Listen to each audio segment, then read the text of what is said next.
I want to begin with a story.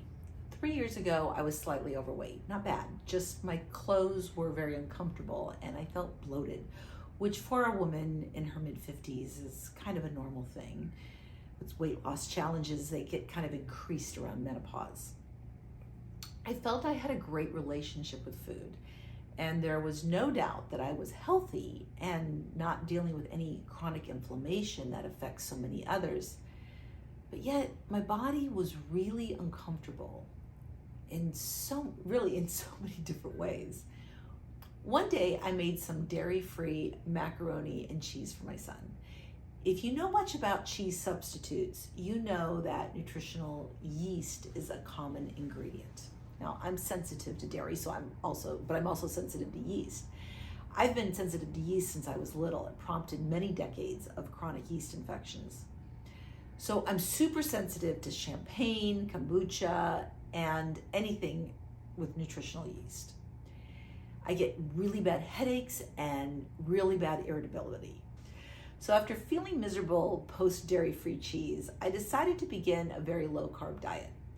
It was definitely a breaking point for me that I was kind of done with my blood sugar, my weight, my headaches fluctuating from my diet. So I started with fasting, then keto, and eventually paleo, where I've pretty much been for 3 years and never really planned to leave. I love how I feel on this diet, and it's a way of living that after 3 years is just that. It's a way of living.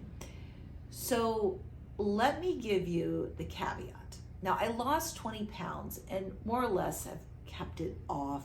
Sure, it feels nice to be at my goal weight, but it feels great to feel great.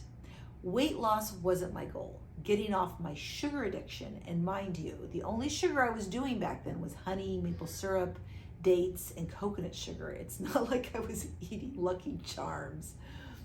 But I listen to my body and what is needed. And I love that I wake up each day headache-free, full of energy, healthy, because I rarely get sick. And if I do, it only lasts for a brief time.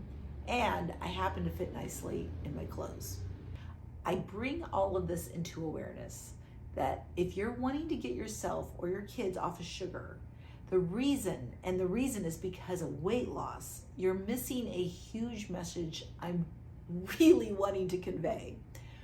Food is often the cause of maldigestion, constipation, headaches, chronic infections, rashes, asthma, but it's overlooked by the medical community as a solution.